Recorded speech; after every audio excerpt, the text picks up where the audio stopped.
সেলাই cutting expert চ্যানেলের পক্ষ থেকে আপনাকে স্বাগতম। প্রিয় দর্শক, এই ভিডিওর মাধ্যমে আজকে আমরা দেখাবো 2 গজ কাপড় থেকে 38 ইঞ্চি ঝুলের একটি প্যান্ট পায়জামা মার্কিং কিভাবে করতে হয়। আমরা কোমর থেকে নিচের অংশটা দাগিয়ে নেব, অর্থাৎ জমিনটা বের করব।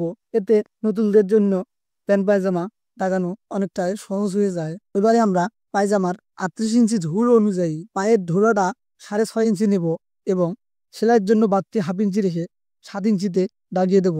ভিডিওতে যেভাবে দেখতে পাচ্ছেন, আমরা সেলাইয়ের জন্য হাফ ইঞ্চি বাড়তি রেখে 7 ইঞ্চিতে দাগিয়ে নিলাম, অর্থাৎ 6.5 ইঞ্চি টিকবে।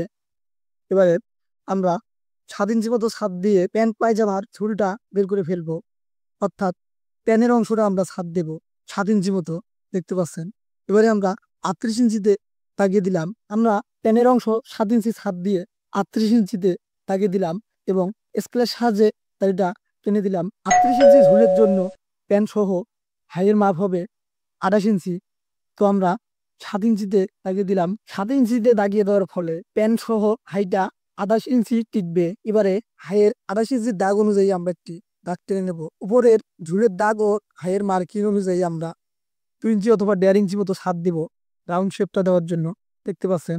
তো আমরা চকের সাহায্যে রাউন্ড শেপটা দিয়ে নিলাম। এবারে এই হাইয়ের মার্কিং থেকে নিচের ঝুল অনুযায়ী, অর্থাৎ 6.5 ইঞ্চি ঝুল অনুযায়ী আমরা শেপের দাড়িটা টেনে নেব।